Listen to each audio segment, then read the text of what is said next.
भाई लोगों, आज मैं नाच पर का गाना लेकर आई हूँ। पसंद आए तो छोटा सा कमेंट करिएगा। रिंकी मिश्रा को चैनल पर सपोर्ट करिएगा। आइए सुनते हैं नाच पर का गाना।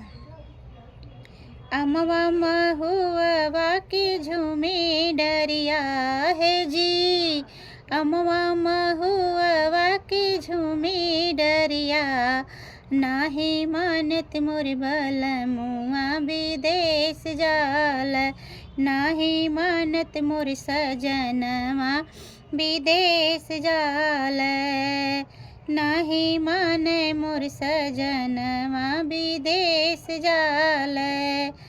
पाँव परीला मैं तोरी सासू, पाँव पड़ीला मैं तोरी सासू, रोकहु न अपन ललन सासू जी है जी, रोकहु न अपन ललन सासू जी, नाहे नैहर मोय पठाई द, रोकहु न अपन ललन सासू जी, नाहे नैहर के भेजाए दहम सासू जी, नाहे नैहर के भेजाए दहम सासू जी।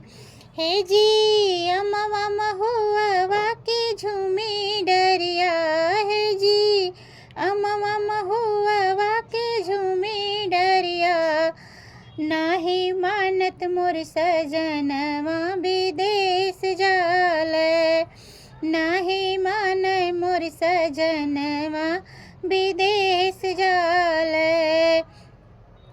पाँव परीला मैं तोरी जेठनी, पाँव परीला मैं तोरी जेठनी, रोकहु न अपन देवर जेठनी, रोकहु न अपन देवर जेठनी है जी, रोकहु न अपन देवर जेठनी, नहीं त नैहर पठाई दहम जेठनी, नहीं तो नैहर पठाई दहम जेठनी है जी।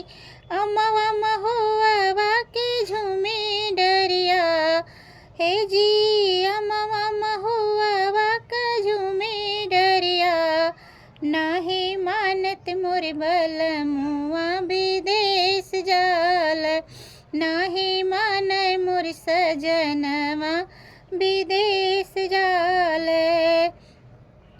पाँव परीला मैं तोरी ननदा, पाँव परीला मैं तोरी ननदा, रोकहु न अपन भाई ननदा है जी, रोकहु न अपन भाई ननदा, नहीं त नैहर पठाई दहम ननदा, नहीं त नैहर पठाई दहम ननदा है जी।